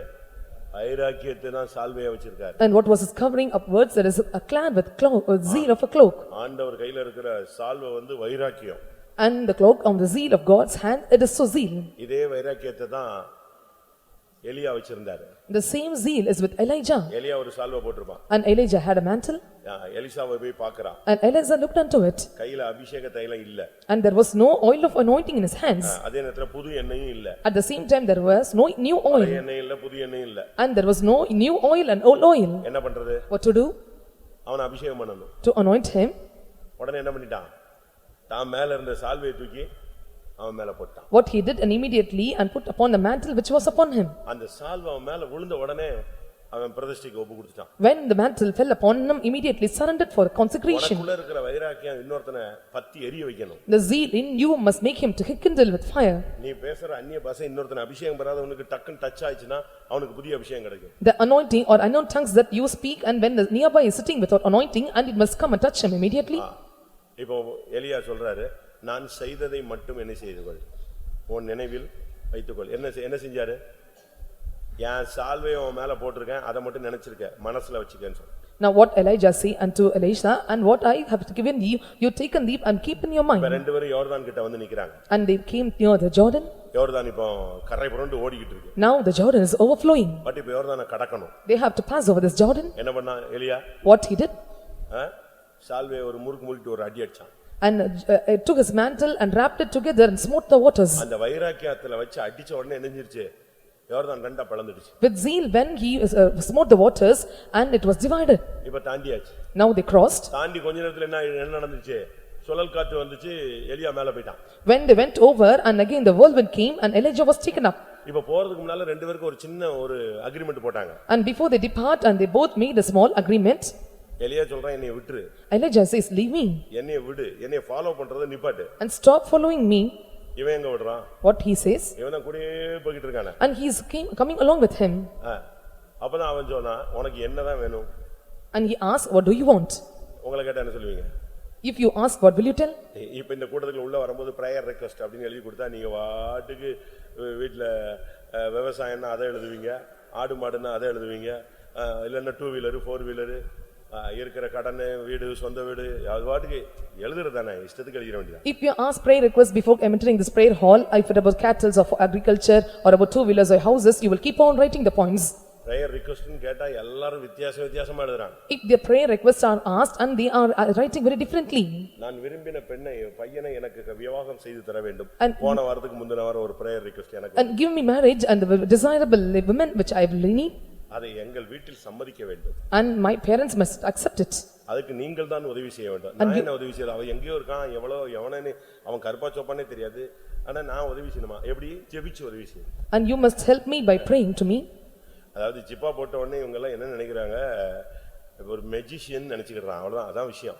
And when we are wearing this uniform, they are thinking that we are all magicians. அவனுடைய பெயர் இது. And this is the name. எந்த சூழ்நிலையிலும் அவன் என்னை கசந்து கொள்ள கூடாது. At any situation, and he should not have bitterness to me. சரிதான். என்ன நினைச்சிட்டான்னா நம்மளும் கல்லு மண்ணு கும்பிடுறோம்னு நினைச்சிட்டான். அது ஒண்ணு கண்டுக்காது அப்படினு நினைக்கிறான். And they are thinking that we are idols made of stone and sand, and we will not think or reckon. இவன் என்ன கேட்டான்? What he asked? நீங்க மேல போறீங்க, அது confirm. About you are casting upon me is confirmed. நீங்க மேல போறது கன்ஃபார்ம் ஆயிடுச்சு. It is confirmed that you are going to put upon me. நான் கீழ இருக்கிறது கன்ஃபார்ம் ஆயிடுச்சு. And being staying upon me is confirmed. உங்க ஸ்தானத்துல இருந்து கூப்பிட்டீங்க, அதுவும் தெரிஞ்சு போச்சு. And it is no true that you are going to take me out from this position. நான் வீட்ல போய் என்ன செய்ய முடியாது, விவசாயம் பார்க்க முடியாது. Hereafter I cannot go to my home and do the agriculture. But எனக்கு இந்த ஊழியத்துல அவ்வளவு எக்ஸ்பீரியன்ஸ் இல்ல. But I don't have experiences in this ministry. எனக்கு இந்த ஊழியத்துல என்ன experience? And what experience I have in this ministry? Bible dictionary இது ஹிஸ்டரியை படிச்சு பாத்தீங்கன்னா, when you read about the Bible history, எலியா போய் எலிசா மேல சால்வை போட்டு எலியா எடுத்துக்கொள்ளப்படுற வரைக்கும் 8 வருஷம். And Elijah, when he put the mantle upon Elijah, it took 8 years. எத்தனை வருஷம்? How many years? 8 வருஷம் இவன் கூட இருக்கான். It took 8, he was with him for 8 years. 8 வருஷம் என்ன ஊழியம்? சொல்ல. What is the ministry for 8 years? 8 வருஷம் என்ன ஊழியம்? சொல்லுங்க பாப்போம். கால்களுக்கு தண்ணீர் வார்த்து ஒவ்வொரு ஃபெய்த்தமும் போய் பிரசங்கம் பண்ணிட்டு வந்தாரா? And going to every faith home and 8 preaching. வருஷம் என்ன ஊழியங்க? எலியா சாப்பிட்ட உடனே எலியாவின் கையில என்ன செய்யணும்? கை கழுவுறதுக்கு தண்ணி ஊத்தணும். When Elijah was eating over and he have to give water to wash his hands. சாப்பாடு கொண்டு வந்து வைக்கணும். I have to keep the food. கை கழுவ தண்ணி ஊத்தணும். And must pour of water to முடிப்பாரு. and he have to end up the eating. கைக்கு தண்ணி ஊத்தணும். And he has to pour water to his hands. சாப்பாடு மிச்சத்தை எடுத்துட்டு வெளிய போயிடணும். And he will come out of the house. இந்த ஒரே ஊழியம் தான் எத்தனை வருஷம்? 8 years. And he did the same ministry for 8 years. இந்த 8 வருஷமும் இந்த ஊழியத்தையே செஞ்சதுனால எலிசாங்கற பேர் மறந்து போய் He did the ministry for 8 years and he forgot the name as Elisha. இப்ப ஹோட்டல்ல ஒரு சர்வர் இருக்காருன்னா If there is a server in a hotel server பேர் வராது. என்னது? எல்லாம் வரும். சர்வர் எங்க அப்படி தான் கூப்பிடுவோம். And we know- வாட்ச்மேன் எங்க, டிரைவர் எங்க இப்படி தான் கூப்பிடுவோம். அதே மாதிரி இவனுக்கு உள்ள பேர் தெரியுமா? எலியாவின் கைகளுக்கு தண்ணீர் வார்த்தவன். இதுதான் இவருக்கு subtitle. and we know not the name of the server or will call by name a server or driver or some other thing, but we know how he calls in them and he who poured the waters to the hands of Elijah. எலிசானா எவனுக்குமே தெரியாது. And if they call Elijah, no one knows. அவனுக்கு பேர் என்னது? எலியாவின் கைகளுக்கு தண்ணீர் வார்த்தவன் And, அப்படின்னா. and he who poured water to the hands of Elijah. அப்படிதான் ஒரு ராஜா கேட்டான், இங்க தேவனுடைய வார்த்தை உள்ள மனுஷன் யாராவது இருக்கானான்னு. அப்ப ஒருத்தன் சொல்றான் எலிசா இருக்கான்னு சொல்லல. என்ன சொன்னா? எலியாவின் கைகளுக்கு தண்ணி வார்த்தவன் ஒருத்தன் இருக்கான், வேணா அவனை கூட்டி வரான். And one king asked, and is there any person to do this? Or he had said that, and one who poured water to hands of Elijah is here. அப்படிதானே? அப்படிதான் அவனுக்கு அழைப்பு, அவனுடைய பேரே அப்படி மாறி போச்சு. And that was his calling and his name was changed like that. அதனால அவன் கேட்டான், உங்க மேல இருக்கிற ஆவிக்குரிய அந்த வரங்கள் எனக்கு எப்படி வேணும்? டபுள் போர்ஷனா வேணும்னு கேட்டான். So Elijah said, I pray thee, let a double portion of thy spirit be upon me. 8 வருஷமாக எலியாவின் கைகளுக்கு தண்ணீர் வார்த்தாலும் ஊழியத்தின் தரிசனம் அவனுக்கு மங்கி போகவில்லை. And even if he poured water in the hands of Elijah for 8 years, and the vision concerning his ministry was not diminished. அவன் target அப்படியே வச்சிருக்கான், ஊழியம் செய்யணும், ஊழியம் செய்யணும், ஊழியம் செய்யணும், ஊழியம் செய்யணும். அதனால கேட்டான், எனக்கு ரெட்டிப்பான வரம் வேணும். He placed a target before him that I must do the ministry, so he asked for the double portion of his spirit. அதுவரைக்கும் எலிசாவை ஒரு பேக்குன்னு தான் நினைச்சிருந்தான். Until then, தெரியாதவன் சும்மா வாடா போடான்னா வந்துகிட்டு இருப்பான்னு நினைச்சான். இப்பதான் புரிஞ்சுது, ஓஹோ இவன் பயங்கரமான ஷார்ப்பான ஆளு, ஒரு ஊழியத்தின் ஆவி இவனுக்குள்ள இருக்கு. அப்பதான் கேட்டான், நீ அரிதானதை என்ன செஞ்சிருக்க? கேட்டிருக்கிறேன்னு சொன்னான். Until then Elijah asked, thought that Elijah was a fool or as a man, but then after he was able to know that, and he is having the spirit of ministry, and he thought he is asking for the double portion of the spirit. உன்னுடைய ஊழியத்தின் தரிசனமும் உன்னுடைய வரங்களின் தரிசனமும் குறையவே கூடாது. And the vision of the ministry and the vision of your gifts must never be diminished. Time வரும், உனக்கு அந்த ஊழியம் உண்டு. The time comes, at that time the ministry will be given to you. சரியான நேரத்துல அந்த வேலையை உனக்குள்ள செய்வார். At right time the Lord will perform his work in you. இப்ப என்ன நடந்தது? What has happened now? எலியா மேல போயிட்டாரு. Now Elijah was taken up.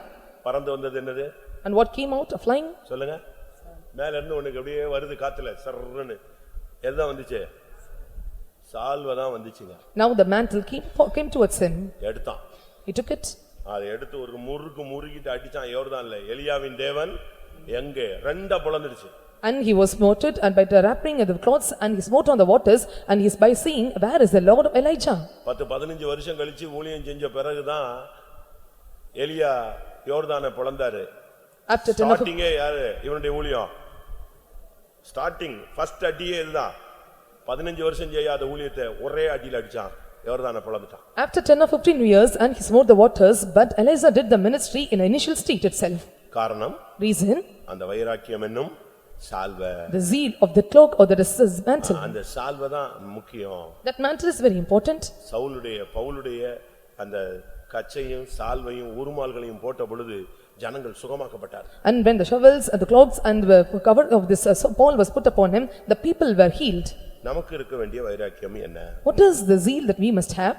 அதைத்தான் முதலாவது கலாத்தியர் 4:18 வாசித்தோம். That is what we read in book of Galatians chapter 4 verse 18. நல் விஷயத்துல மட்டும் வைராக்கியம் பாராட்டுங்க. And we must have the zeal towards good matters. கெட்ட விஷயத்துல வைராக்கியம் பாராட்டாதீங்க. And you should not have the zeal towards the bad matters. Area prayer போக மாட்டேன், இந்த வைராக்கியம் விளங்காது. I will not go to area prayer and this counsel will not prosper. அவன் வீட்டுக்கு நான் போக மாட்டேன், I will not go to his house, அவர்கிட்ட ராபோஜனம் எடுக்க I மாட்டேன், will not take communion with him, அவர் இருக்கிற சபைக்கு நான் போக மாட்டேன். I will not go to the church where he was. இப்படிலாம் நீங்க எடுத்தீங்கன்னா இதெல்லாமே மாம்சத்தின் செயல். When you have all these things and these are the works of the flesh. தெய்வீகத்துக்கு வந்துட்ட பிறகு நல்ல விஷயத்துல மட்டும் வைராக்கியம் பாருங்க. After coming to the divinity and you must show the zeal towards good matters. நல்ல வைராக்கியம் எப்போ உண்டாகும்? When this good zeal or தேவனுக்கு ஏற்ற துக்கம் உண்டாகும். we will have the greed towards concerning God. தேவனுக்கு ஏற்ற துக்கம் உங்களுக்குள் பக்தி வைராக்கியத்தை உண்டாக்கிற்று என்று 2 கொரிந்தியர் 7ஆம் அதிகாரம் 11ஆம் வசனத்துல பவுல் பேசுகிறார். And 2 Corinthians chapter 7 verse 14 that Paul says that and they are having this greed towards God and that will heal them. அப்ப தேவனுக்கு ஏற்ற துக்கம் நமக்குள்ள எப்பவும் இருக்கணும். ஐயோ நான் இப்படி செய்யலையே, இப்படி தப்புன்ட்டனே, ஆண்டவரே உம்மை துக்கப்படுத்திட்டேனே, இனிமே அப்படி செய்ய மாட்டேன், இப்படி நம்ம எப்பவுமே கரெக்ட் பண்ணிக்கிட்டே இருக்கணும். And we must clear ourselves, I have grieved you Lord, and we must set right and must tell unto him. அப்படிப்பட்ட ஒரு வைராக்கியம் நமக்கு தேவை. And such kind of godly sorrow is needed for us. அப்போஸ்தலர் 22:3 பார்க்கும் பொழுது When we look unto Acts chapter 22 verse 3, நான் யூதன், சிலிசியா நாட்டிலுள்ள தர்சு பட்டணத்திலே பிறந்து இந்த நகரத்திலே கமாலியலின் பாதத்தருகே வளர்ந்து முன்னோர்களுடைய வேத பிரமாணத்தின்படியே திட்டமாய் போதிக்கப்பட்டு இன்றைய தினம் நீங்கள் எல்லாரும் தேவனை குறித்து வைராக்கியம் உள்ளவர்களாய் இருக்கிறது போல நானும் வைராக்கியம் உள்ளவனாய் இருந்தேன். ஆண்டவரை குறித்து நமக்கு ஒரு வைராக்கியம் இருக்கணும். and we must have zeal towards God. ஆண்டவரை குறித்த வைராக்கியம் உனக்கு குறைஞ்சே போக கூடாது. And the zealous toward God will not never be reduced. அது ஒரு அக்கினி. And that is fire. அது பற்றிக்கிட்டே இருக்கணும். It must keep burning or kindling. ஆண்டவருடைய நாமம், ஆண்டவருடைய ஊழியம், ஆண்டவருடைய காரியங்கள் இதிலேயே தான் உன்னை வைராக்கியம் இருக்கணும். The name of the Lord and ministry of God and you must have the zeal towards it. பரிசுத்த ஆவி உனக்குள்ள வரும் பொழுது நல்ல வைராக்கியம் வரணும். ஜீவனை கொடுக்கிற ஒரு வைராக்கியம் வரணும். When the Holy Spirit comes inside you and when the Spirit of God is coming, the life must come inside to revive you. ஆவியில உனக்கு வைராக்கியம் வேணும். You must have the zeal in your spirit. தேவனை குறித்த ஒரு வைராக்கியம். You must have zeal towards God. வசனத்தை குறித்த ஒரே வைராக்கியம். And you must have zeal concerning the word of God. சும்மா பச்சை தண்ணி மாதிரிலாம் இருக்க கூடாது. And you should not be like the cold waters. எப்ப பார்த்தாலும் செத்து போற மாதிரியே இருக்க கூடாது. And always you should not have this lying of phone. எப்ப பார்த்தாலும் இந்த கப்பல் கவுந்த மாதிரியே உட்கார்ந்திருப்பான். And you should not have a sad countenance. கோடிக்கணக்குல பணம் கிடைச்சா கூட மூஞ்சி மாறாது. Even if you have get crores and crores of money, your countenance will not be changed. எப்பவுமே நீங்க சந்தோஷமா இருக்கணும். And you must be very rejoicing and happy always. உன்னை வந்து சத்துரு பார்த்தா பயந்து சாவணும். என்னடா என்ன பண்ணாலும் எப்படி இருக்கான்? தெளிவா இருக்கான். If the enemy see you and they must think that and when whatever is done to him he is so very clear and joyful. அவங்க எல்லாம் உன்னை பார்த்து என்னாச்சு கேட்டு உன்னை பாதி பேட்டரி டவுன் ஆக்கி விட்டு போயிடுவான். And looking unto all may ask you what happened to you and they will down your battery. அவங்கள நீங்க எல்லாம் எப்படி இருக்கீங்க? How you are? Touch me not. You are all touch me not. அப்படியே ஒரு செடி இருக்கு தொட்டால் சினிங்க. And one plant is there, touch me not. தெரியும்ல? அது அத மாதிரி வெக்கப்படுறதும் அதே மாதிரி படக்கன்னு எழும்புறதும் இதெல்லாம் அதுக்கு தான். காத்து ஊதுனா கூட கிட்ட போய் ஊதி பாருங்க, புஷ்ன்னு பாருங்க. Even the wind is blown upon it and it will be shrinked. அப்படியே மூஞ்சி சுருங்கிரும். And நானும் கொஞ்ச நேரம் நின்னு பார்த்தேன். அதுக்கு தெரியுது அந்த மனித வாடையில அப்படியே வெயிட் பண்ணுது. போயிட்டு வந்த உடனே டவால்னு வெடிஞ்சிச்சு. And looking at the smell of the man, it goes down when it depart and it will sprouts out. இந்த மார்க்கத்துல வந்துட்ட பிறகு உனக்கு தேவன் பேரில் ஒரு வைராக்கியம். After coming to this religion and you must have the zeal towards God. அப்போஸ்தலர் 17:16 பார்க்கும் பொழுது When we look into Acts chapter 17 verse 16, அத்தேனே பட்டணத்தில் பவுல் அவர்களுக்காக காத்து கொண்டிருக்கையில் அந்த பட்டணம் விக்கிரகங்களால் நிறைந்திருக்கிறதை கண்டு தன் ஆவியில் மிகுந்த வைராக்கியம் அடைந்து. பரிசுத்த ஆவி உனக்குள்ள இருக்கும் பொழுது நீ ஆவியில வைராக்கியமா நீ செயல்படணும். when the Holy Spirit is in you and you must work with zeal in your spirit. ஜனங்கள் எவ்வளவு அழியறாங்க. How many people are destroyed? அவங்கள பத்தி உனக்கு ஆவியில வைராக்கியம் இருக்கா? If you are you having the stirring of spirit in you? அப்போஸ்தலர் 18:5 18:5 of apostle. மக்கதோனியாவிலிருந்து சீலாவும் தீமோத்தேயும் வந்தபோதும் பவுல் ஆவியில் வைராக்கியம் கொண்டு. ஆவியில வைராக்கியம் பவுலுக்கு எப்பொழுதும் வந்துகிட்டே இருக்கும். Paul was pressed in spirit and he had the zeal in him always. அபிஷேகத்துல சரியான ஒரு வைராக்கியமானாள். And he very zeal in anointing. தேவன் சொன்னா அவன் வைராக்கியம் ஆயிடுவாங்க. And when he says God and he will be with great zeal. சீயோன் சொன்னா அவனுக்கு வைராக்கியம் வந்துரும். When he says Zion and he will express its spirit. பழைய ஏற்பாட்டில நாம் பார்க்கும் பொழுது when we see in the Old Testament உன்னத பாட்டு 8ஆம் அதிகாரம் 6ஆம் வசனத்துல Song of Solomon chapter 8 verse 6 நேச வைராக்கியம் and you are having the zeal of love மரணத்தை பார்க்கிலும் வலிது and it is cruel than the grief அதின் தளல்கள் அக்கினி தளல்கள் for the love is strong as death as zealous as cruel as the cold மேல் உள்ள அன்பு வைராக்கியமா உனக்குள்ள வெளிய வரணும் and the love of Christ in you must come out with great zeal முழு உலகத்தையும் உனக்கு முன்னால வச்சா கூட அந்த கிறிஸ்துவின் அன்புக்கு முன்னால அது ஈடாகாது even the whole world is kept before you it is not compared to the love of Christ மொத்த சொந்தங்களையும் உலக ஆடம்பரங்களையும் மொத்தத்தை வச்சா கூட உனக்கு கிறிஸ்துவின் அன்புல ஒரு இன்ச் கூட குறையக்கூடாது. Whole relatives and the pompousness among you is found before you or kept before you, and it is not compared with the love of Christ. நேச வைராக்கியம். And that is God love for zeal. வைராக்கியம் எப்படிப்பட்டது? மரணத்தை பார்க்கிலும் கொடியது, வலிது. And jealousy is strong and cruel. ஆவிக்குரிய வாழ்க்கையில வந்துட்ட பிறகு நல்ல அபிஷேகத்துல வைராக்கியமா இருக்கணும். After coming to spiritual life, and you must be with zealousy in anointing, சத்தியத்துல வைராக்கியமா இருக்கணும். and you must great zeal in truth, உபதேசத்துல வைராக்கியமா and you must be with great zeal in doctrines, பாவத்துல நீ வைராக்கியமா நின்னு and ஜெயிக்கணும். you must stand with great zeal for sin, and you must overcome. பாவத்தை எதிர்த்து நிற்கத்தக்கதாக நீங்கள் இன்னும் அநேகர் ரத்தம் சிந்தத்தக்கதாக போராடவில்லை. And to oppose the sin and to attack it, and many are not having this zeal to shed the blood for it. கிறிஸ்துன்னு வந்துட்ட பிறகு சமுதாயத்திட்ட நீ ஒத்து போக முடியாது. And when you come and to part of Christ, and you cannot mingle or you cannot adjust with this society. அதே மாதிரி ஒரு ஊழியனுக்குள்ள வைராக்கியம் என்ன? And likewise, and what is the zeal concerning the servant of God? நாங்க ஏன் உங்களை ரொம்ப Rafah நடத்துறோம்? And why we are leading you so roughly? எதுக்காக உங்களுக்கு ரொம்ப ரொம்ப ரொம்ப ஆழமான ரொம்ப ரஃப் அண்ட் டஃபாவே உங்களை ஹேண்டில் பண்றதுக்கு ரீசன் என்ன? And what is the reason that we are handling so rough and tough and to taking into depth? சொல்லுங்க. ஒரு சில பாஸ்டர்ஸ் எப்படி இருப்பாங்களோ தெரியாது. நான் இப்படியே பழகிட்டேங்கனா அது நான் சரியா தப்பா? Some pastors are like that. I don't know, but I was practiced in this way. Pavul சொல்லுகிறார். Paul says, 2 கொரிந்தியர் 11:2ல சொல்லும் பொழுது, 2 Corinthians chapter 11 verse 2. 2 கொரிந்தியர் 11:2. நான் உங்களை கற்புள்ள கன்னிகையாக கிறிஸ்து என்னும் ஒரே புருஷனுக்கு ஒப்புக்கொடுக்க நியமித்தபடியால் உங்களுக்காக தேவ வைராக்கியமான வைராக்கியம் கொண்டிருக்கிறேன். எப்படிப்பட்ட வைராக்கியம்? உங்களை கிறிஸ்து என்னும் ஒரு புருஷனுக்கு கற்புள்ள கன்னிகையாக கொண்டு போய் நிறுத்தணும்.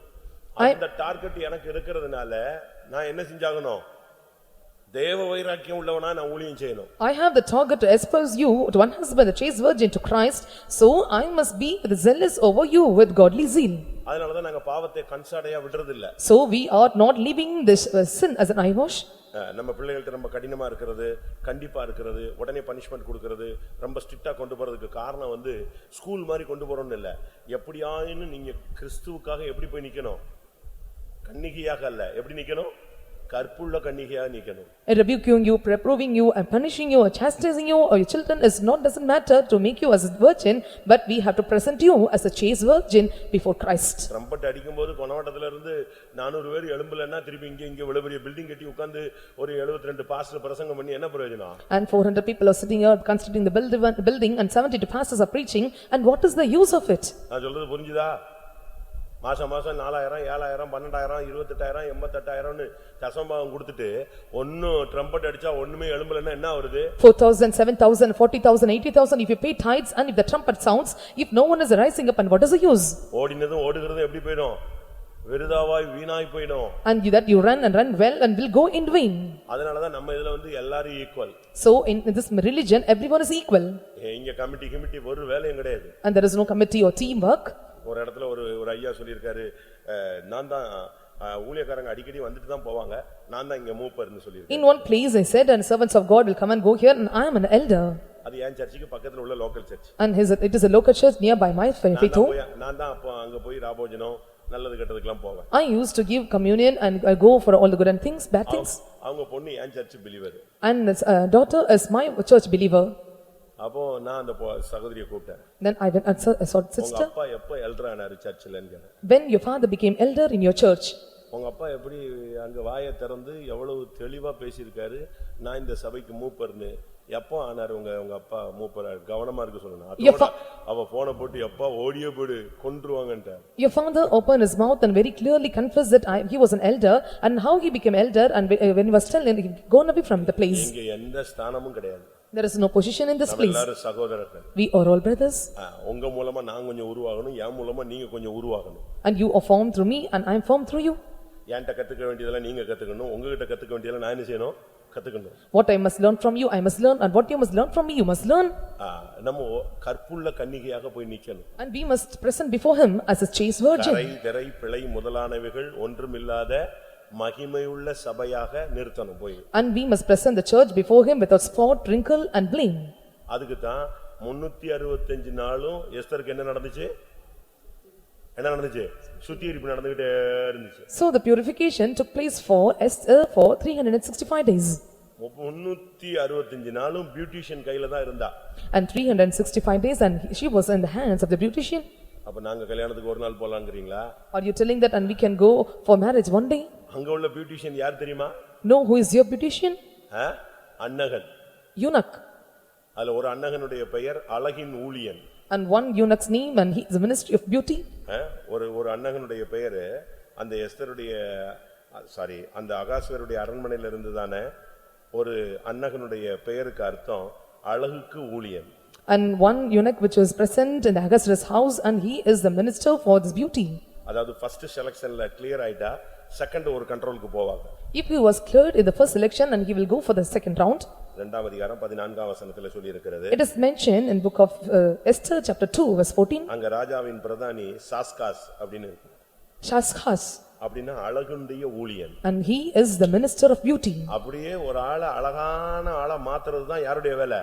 சாஸ்காஸுடைய வேலை. And it is the work of Shaskas to make a woman so beautiful. அவளை உருவாக்கணும். You must form her.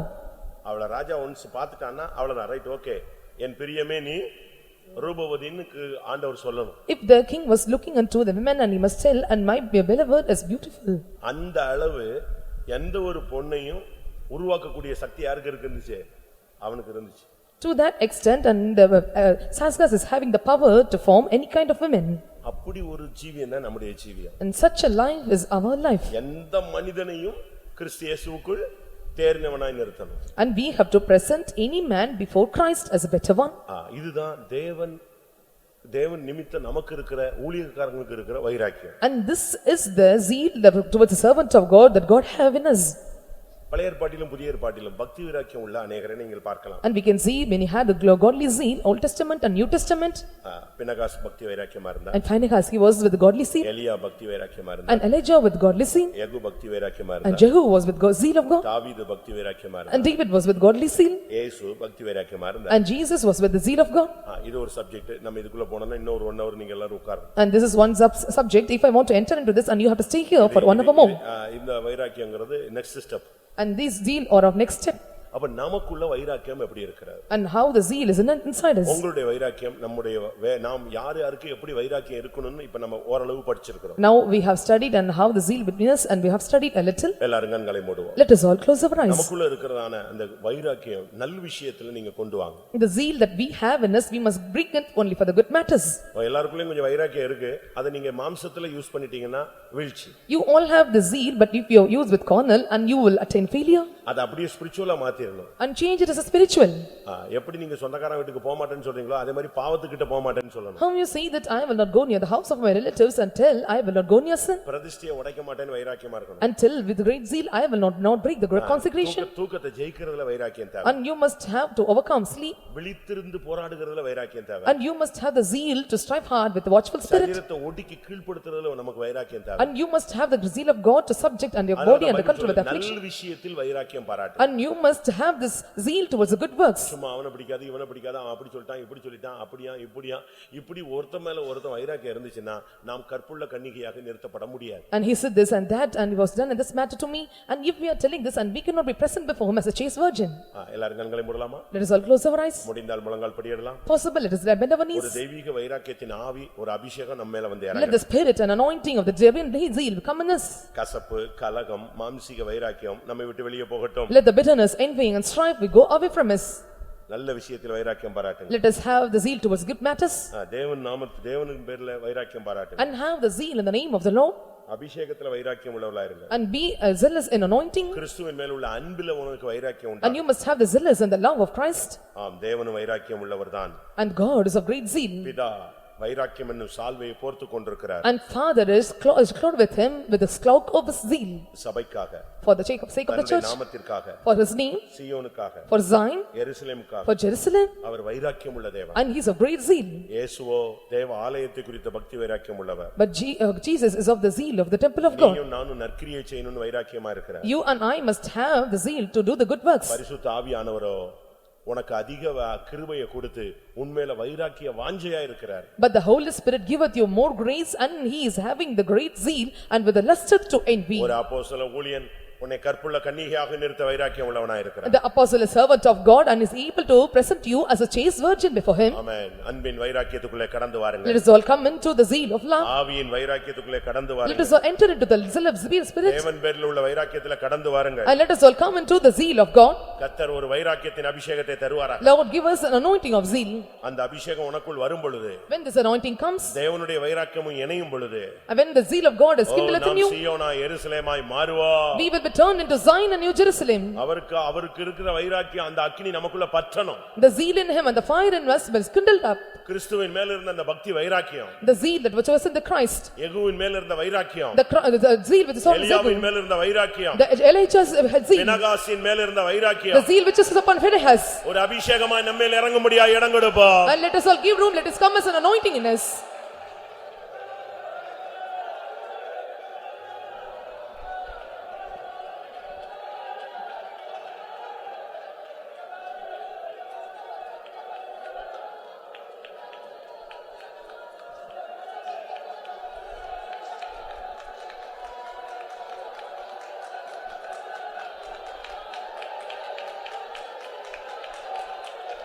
Hallelujah, hallelujah. Orabakatiraba, ilikara.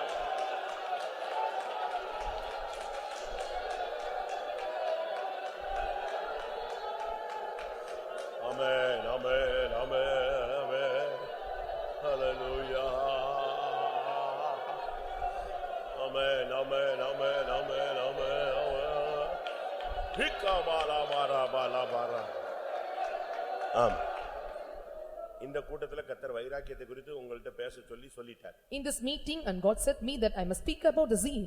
நானும் அந்த வசனங்கள் எல்லாத்தையும் உங்க முன்னால வச்சிட்டேன். And I too kept all the word of God before you. இந்த வசனங்களுக்குள்ள ஒரு சக்தி இருக்கு. There is power in the word of God.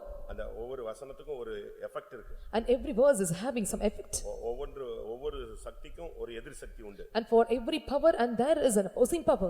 இந்த வசனத்துக்குள்ள ஒரு வல்லமை இருக்கு. And there is power inside the word of God. அதாவது தேவனுக்குள்ள இருந்த வைராக்கியம், The zeal which is in God, பிதாவுக்குள்ள இருந்த the வைராக்கியம், zeal which is in Father, ஆவியானவருக்குள்ள இருந்த the வைராக்கியம், zeal which is in anointing the Holy Spirit, சபைக்குள்ள இருந்த ஜனங்களுக்குள்ள இருந்த வைராக்கியம், the zeal which is among the Gentiles.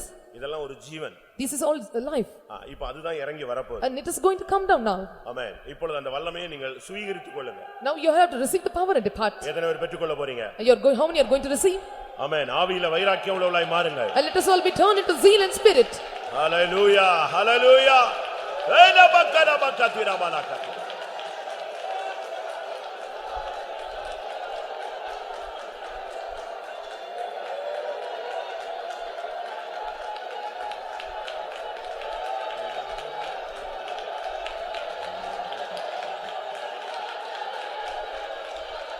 Hirimianas, Sahaina, Ailimania.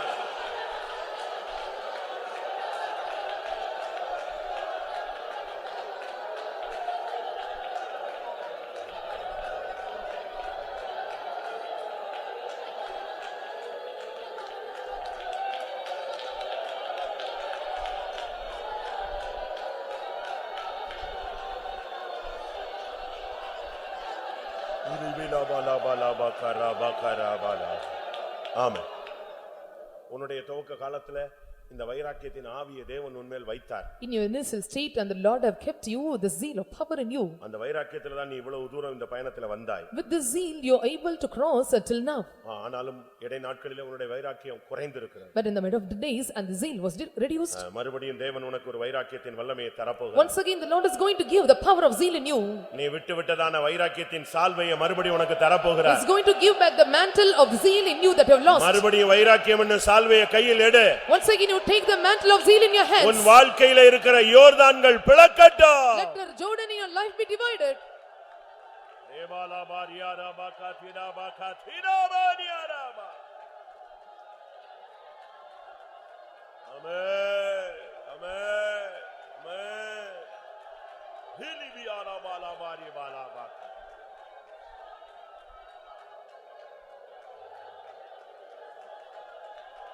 ஆமென். என்ன என்னதான் ரெட்டிப்பான வரம் கிடைத்திருந்தாலும் And whatever the double portion of spirit was அந்த received, சால்வை எடுக்காவிட்டால் அன்னைக்கு யோர்தான் பிளக்காது. if you took not the mantle and Jordan will not be divided on it. உனக்கு அழைப்பு இருக்கலாம், You may have calling, வாக்குத்தத்தம் you இருக்கலாம், may have promise, அபிஷேகம் you may இருக்கலாம், have anointing, தரிசனம் இருக்கலாம், you may have vision, கிருபைகள் இருக்கலாம். and you may have grace. இதெல்லாம் வச்சு நீ ஒண்ணும் சாதிக்க முடியாது. Keeping all this, you cannot achieve anything. இன்னைக்கு கர்த்தர் மறுபடியும் நீ இழந்த அந்த சால்வை உன் கையில தரட்டும். And once again, let the Lord give you the mantle which you have lost. எத்தனை பேருக்கு தேவை? And how many want this? யோர்தானை பட்டு பயப்படாத. Don't fear about Jordan. ஆமென். யோர்தான் பிளக்கும். Jordan will be divided. வைராக்கியம் என்ன சால்வையை மட்டும் எடுத்துக்கோ. And take up the mantle of zeal in your hands. அது போதும். And that is sufficient.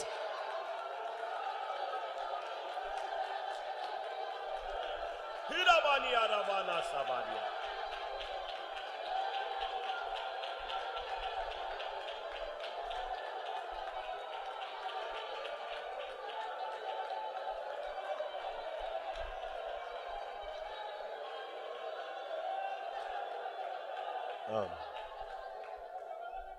கர்த்தருடைய சமூகத்துக்காய் ஸ்தோத்திரம் பண்ணுவோம்.